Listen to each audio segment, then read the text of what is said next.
Or 3, 2, 1. Noon. Time for the show.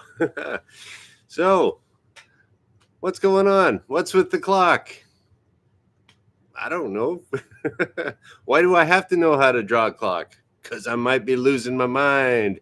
Welcome to the superpilotish channel. My name's Graham Wilson, and I'm right on time again. Today I'm going to be talking about how you can learn how to draw a clock in my basement.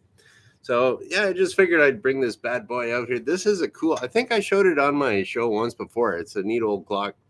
I actually have it plugged in over here. No batteries. I don't like batteries. I'm not a fan of batteries. And this is cool because it was actually made in the USA. Can you see that? I don't know. Made in USA. There we go. The United Clock Corporation, Brooklyn, New York. Manufacturing in New York? Wow. Who would have thought? It's kind of weird. But oh yeah, and it's neat because you can, I don't know if you can hear this, but I don't know, maybe. Yeah, you can actually hear the little electric motor turning in there. So we'll just unplug that. I'll reset it later. And that's just a little prop for you. So that's what it's supposed to look like. And okay, now you might be thinking, I know how to draw a clock. It's like, and I'm saying, really? When was the last time you actually did draw a clock? Now I got you thinking, don't I? Yeah, because it's like, it's one of those things you don't really do that much. You don't really draw a clock every day. You can tell time, yeah, but one of the things, okay, so I'm going to tie this into aviation a little bit. And I was kind of thinking, I got this idea basically because I know somebody that turned 80 years old and in Ontario, where I live, Windsor, Ontario. In Ontario, it's a province, which is kind of like a state in Canada. And when you turn 80, you have to go and down to renew your driver's license, and they make you do a little test. One of the things that they make you do is they make you, there's a little clock face like that, and they say, okay, put the hands on the clock to say 10 after 11 or 8:20 or something like that. So, okay. Oh, hey, Harold. Welcome to the show. Harold is watching on mute from an elevator full of people in a mall. Actually, if you take it off the mute, I'll say hi to everybody in the mall. I'll scream it out like super loud, and then they'll be like, huh? Hey, all you people in the mall. Anyways, little distraction. So, yeah, so you have to draw a certain time on a clock when you get your license renewed. So I was thinking about that a bit more, and I think that's because, and I researched it a little bit more on Google, and that's one of the tests that they do to see if you have dementia or Alzheimer's. Oh, too late. Everybody heard me. That's great, Harold. Okay. Hey, everybody in the mall. Tune in to the Super Pilotish channel on YouTube. I love people at malls. Okay. Anyways, trying to get the subs up. Anyways, yeah, I was get distracted here. Who cares? It's my show. I can do what I want. Oh, maybe I'm getting dementia. Whoa, ho, ho. Better draw a clock. Okay. So, yeah, it's one of those things. And I saw little pictures of, the numbers are all weird and it's the wrong time. And the hands on the clock are all goofy. And that got me thinking again, too, that I don't know how many young kids nowadays could draw a clock, or do they? They all have their phones and they're on their tablets and everything. And do they even? I don't know. I'm way out of touch with all the kids these days because I'm old. And then it's like, do they even know how to tell a clock time? I've heard some places they stopped teaching cursive writing. I don't know what these kids know these days. But you're going to have to know, if you're going to be a pilot, you're going to have to know a bit about a clock. And I'll tell you about that too. So let's get to the pilot stuff first. This is, after all, the Super Pilotish channel. Okay, I'm going to have to draw this. See now, I was thinking, hey, I got a whiteboard, right? But you know what? Just for old time's sake, I'm whipping out the cardboard today. Yeah, it's a classic. So, okay, and you know what? When you do, if you do try to draw a clock, I did it the other day, and I was like, "Whoa, what if I can't draw a clock? Am I losing my mind? Am I going nuts? Like, ooh, I don't know." So, I don't. How would I draw a clock? I haven't drawn a clock in years. So here we go. We're going to start off with the circle. Oh, and then I looked at YouTube channels too, how to draw a clock. They make you get like, oh, here's a cup, and you have to trace the cup. It's like, oh, it has to be a perfect circle. No, it doesn't. It just has to be like this. Look at that. Looks like a clock to me so far. And then you're thinking like, okay, how would I do that? Okay, I'll start off. It's 12 at the top. Not going to look over there and cheat. But we got 12, high noon. I wonder if that's why they call it high noon. It's because like the 12 is right at the top there, or maybe it's high noon because the sun is right in the middle of the sky. I don't know. But we're starting up there. Put a 6 on the bottom. 9 o'clock's over here. 3 o'clock's over here. There we go. I'll do that, and then I'll have a nice spacing in between. It's much easier to space it that way. So we're going to go 1, 2, 3, 4, 5, 6, 7, 8, 9, 10, 11, 12. Okay, I'm looking pretty sane so far. That's pretty good. So, and I'll tell you, this is how, just to prove it to you, they both look the same, right? Anyways, so yeah, so when you're flying around,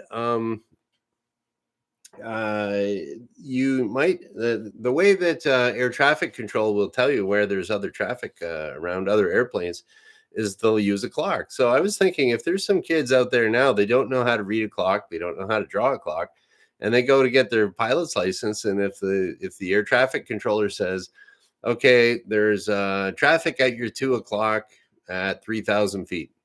So it's like maybe you're flying around at 2,000 feet. You look at your altimeter, okay, I'm 2,000 feet above sea level.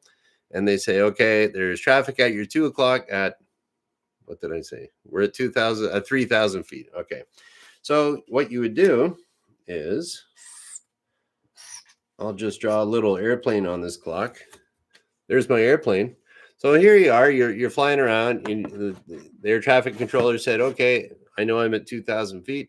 And it's like, okay, at your 2 o'clock. So you look over here, and then you should see an airplane over here somewhere. And because it's 1,000 feet higher than you, you'd look over and then up a little bit, see if you can find it. So, or they'll say, in the movies, if you want to sound really cool, and they're doing all the dog fighting and stuff, like, he's on your 6, because your tail is here and he's on your 6 o'clock. That's what they mean by that. And I think in the military, they probably do stuff like that too, for locations or enemies at your 9 o'clock at 1 mile, something like that. So there we go. So you will have to know how to use a regular analog clock if you're learning how to be a pilot. And I don't know if kids know that anymore. It's probably something that they should know. Now, there's another thing there too. I was talking about how it can signal that you might have onset of Alzheimer's or dementia. And so, it's and I was thinking about that. Like, okay, we're going to do our Alzheimer's, do the Alzheimer's clock. And yeah, so usually the numbers are all jumbled up and they're not exactly nicely spaced like here. And yeah, like it's just kind of a mess. And there might even I've seen some that are just weird circles, and it just doesn't make any sense. And I was thinking about, what happens when you start losing your mind? Do you know it? Because, anyone, had people in the family that have, at the end of their life, they had dementia, Alzheimer's, whatever you want to call it. Their short-term memory just wasn't there. And, you could go and say hi to them. They didn't know who you were. So it's, oh, hey, Jordan, haven't seen you in a while. Welcome back. And so, yeah, I was thinking about that too. My own grandfather, he, when he passed away, he had Alzheimer's, dementia, whatever you want to call it. Didn't recognize anybody. And so I asked my grandmother that, outlived him. And it's like, well, did you ever talk to each other about this? What happens if you start to lose your mind? How do you want to? Okay, yeah, Jordan. Yeah, you don't have to stick around if you got stuff to do, but thanks for showing up anyways, and hi right back to you. So, yeah, if you start losing your mind and like they never even talk to each other about like, hey, well, if you lose your mind first, how do we deal with that? If you lose your mind first, how do we deal with that? So it's kind of weird. And I also found that with other people that I've noticed that have gotten some sort of dementia, and hi, Wrench, I see you there. Uh, they can get quite stubborn sometimes, and they fake it too.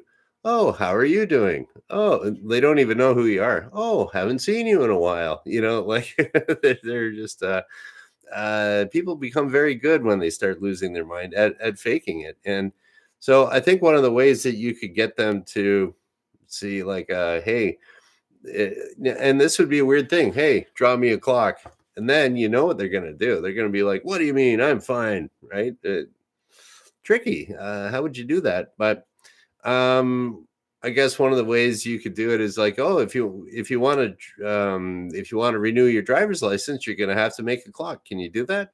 And I can tell you, just when I was going to make a clock, I was a little nervous about it. I'm like, I know I can do it, but what if I can't? Then I'm going, "Ooh," I'm losing it, man. Superpilotish is going to have to do it from a nursing home, or something like that. Um, yeah, okay. And then, yeah, there we go. So Wrench is saying a little bit in there too about the situation that can happen with some people. So,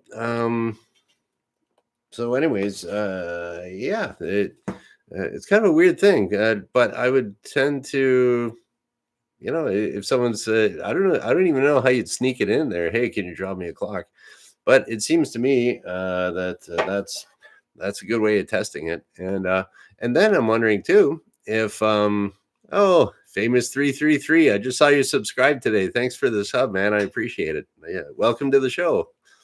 And so what was it talking about here? Getting all distracted in the chat. Yeah, who cares? Yeah. So, that was then I was putting them both together where the kids nowadays, maybe they don't know how to read a clock. And then what if they get like Alzheimer's and stuff? And then maybe they won't get their driver's license. But then, I don't know, maybe in the future, by the time they're old, it'll be like all self-driving cars anyways, or they'll outlaw, regular driving because it's too dangerous or something. Let the robots do it. Go take your robot dog to work or something like that.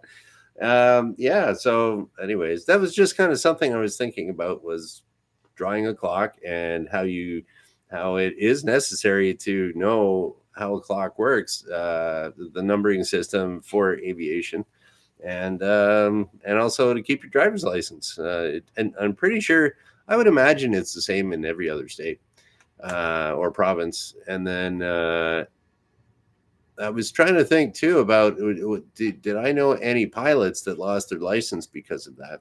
The closest I could think of was old Roger. He still drives around and he's fine. But Roger was telling me, and I don't think it was really because of dementia. Like I might have mentioned him before. He turned 80, and I had to, as a flight instructor, I had to go take a ride with him for his insurance company, and just say that, yeah, we practice these maneuvers. He's safe. He's good to go. And Roger, like he learned how to fly like way, I don't know, early 60s or something like that. And he bought a plane and he was flying around, and then he thought he would get a license after that. So it was kind of like, things were a little bit wilder and crazier back then. And so I mean, his flying ability was just great. He had this little Cessna 150, and he could put that airplane wherever he wanted it. And he flew in all these little grass strips and stuff like that. And one of the, well, just so he was telling me, and he's like, yeah, I don't know, I don't think I should be flying anymore. They clear me for stuff. I forget what they clear me for, but I've also seen that happen where if you haven't flown in a little while and you get a little rusty, that's one of the things that kind of goes first, is like, I mean, you can was going to say like riding a bicycle, not really, but the actual flying the airplane, you don't really forget that. It's just kind of ingrained there. And then, uh, but it's the little fine bits of like emergency procedures, talking on the radio, the little extra stuff other than the basic hands and feet of flying the airplane. That's the stuff that gets rusty. So I think that's what Roger was a little bit concerned about. But yeah, I remember this one time, and one of the exercises I had to test him on was a forced approach, which means or a simulated engine failure. So you pull the power back to idle, basically turning the airplane into a glider, and then you see if he can theoretically glide it into a field and land safely. So Roger had this old Cessna 150, and I said, okay, I have to do a simulated engine failure for you. So I pulled the carburetor heat and then put it back to idle, and then he sticks it into this huge forward slip, and I was like, whoa. I'm like, what field are you going for here? And he says, oh, this one right here. And it was like right in front of us. So I don't know. Forward slip is a funny little maneuver. I'll demonstrate with one of the KD-12X Mark II.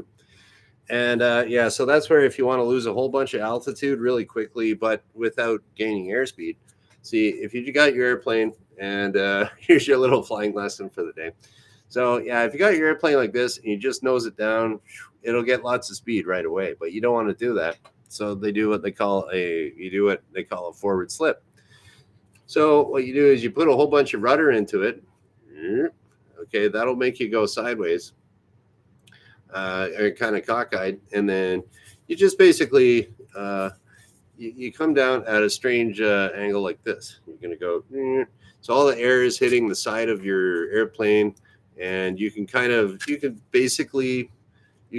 steer a little bit with your ailerons, and yeah, you come down very quickly because now your wings aren't giving good lift here.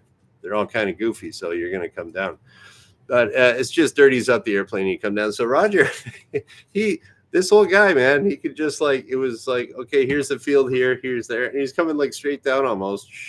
But the airspeed was good and everything. And theoretically, he would have made the field, as they call it. And I said, okay, overshoot, give it the gas. And he took out the slip and he had full flaps. He had an old, his Cessna 150 had the 40-degree flaps, and that's amazing for coming down. So anyways, I see Wrench has a little comment.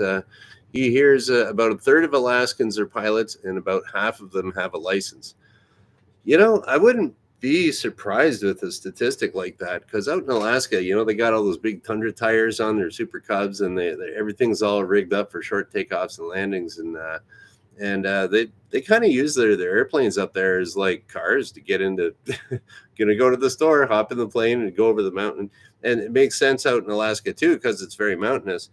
That if you got to drive around a mountain on the ground, maybe it might take you a couple hours. But if you can just go up and over the hill, that could be like 5 minutes. So yeah, I wouldn't doubt it, Wrench. Another thing I've heard there too. And hey, Shecky, I just see you popping in. Welcome. I've talked to a guy that went to. He was Icelandic, and he went to Iceland to go visit some relatives. But he said in Iceland, apparently there's quite a big general aviation community there. For that reason, is it's mountainous, and you can fly somewhere in 10 minutes, or it's a 4-hour drive up and around a mountain and back down. So, and then and Wrench is saying that people are flying illegally out in Alaska. Well, maybe. I knew. There was a couple old guys that came in when I was at Sioux College learning how to fly. And these guys, at the time when they were learning how to fly, they were from they had a really heavy French accents, and they said that they were from northern Quebec, which is a French-speaking province. And years ago, these old guys, I don't know how old they'd be now, 100, but they just pop. You'll see that sometimes when you're hanging around an airport. Sometimes just the old guy that used to fly pops in and just wants to take a look at the airplanes again, and that's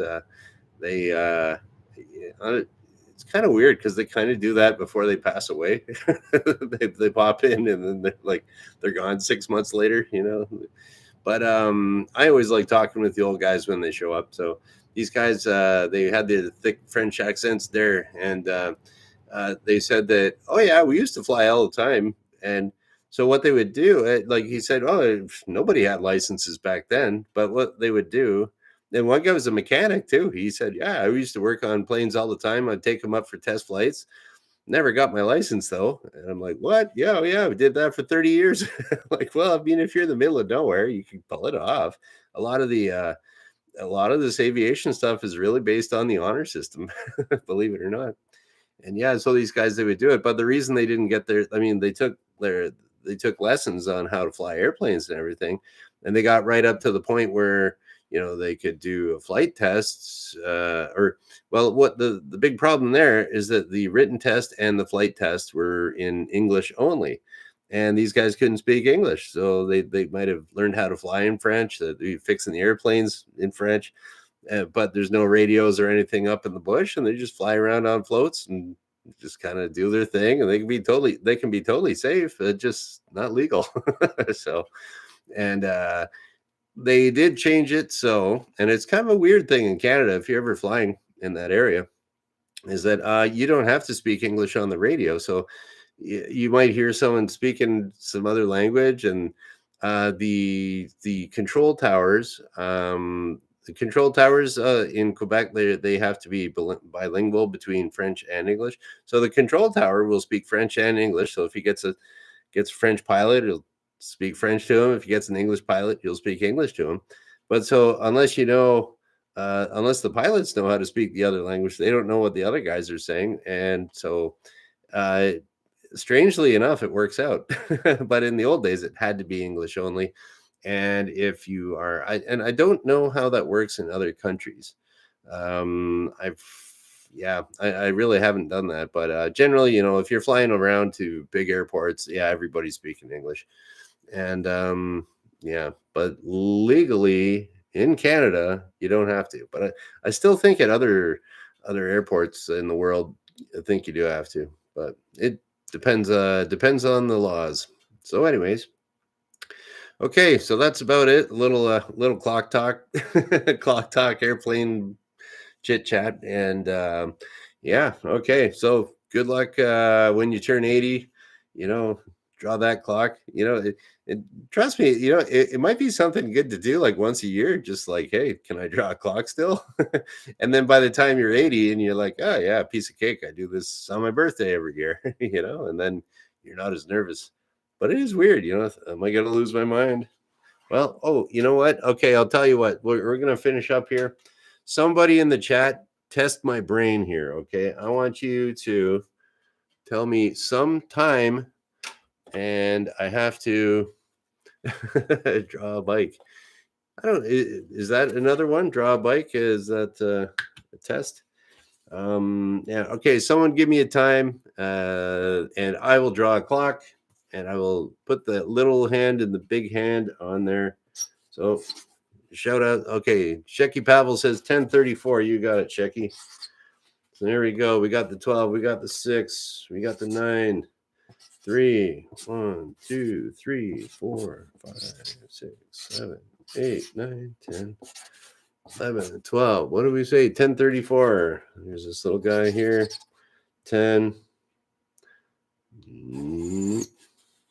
30. And then you got to start thinking. It's weird, man. 34. Ta-da! I am not losing my mind.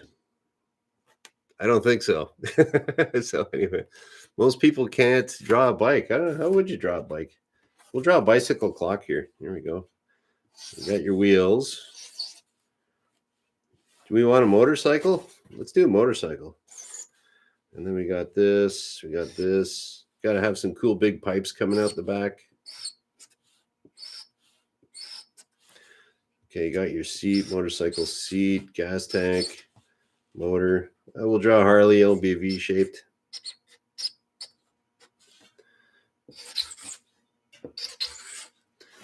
There you go. How's that? Is that a good enough Harley for you there, Wrench? And belt driver chain. Let's call that. Well, Harleys are usually belt drives, so we'll stick a belt on there. There we go. Looking sweet. Okay, so anyways, looks like I'm fit to fly, and there we go. That's about it for today. And I always get these my little taglines of in my basement and welcome to the Super Pilotish channel, and I get them mixed up sometimes because it's still I've been doing this now since May 2022, and you're still looking at the chat and everything and thinking about what you have to do, and I got a few notes over here to refer to, and it's weird, you can forget these little things even if you do them a lot. So anyways, okay, we're gonna shut her down here. Today is Wednesday, so this I'm gonna remember that this is on Monday, Wednesday, Friday at noon Eastern, and we're just gonna shut her down. So very cool. Hope you had fun today. I had fun. Okay. Thanks for watching. Bye.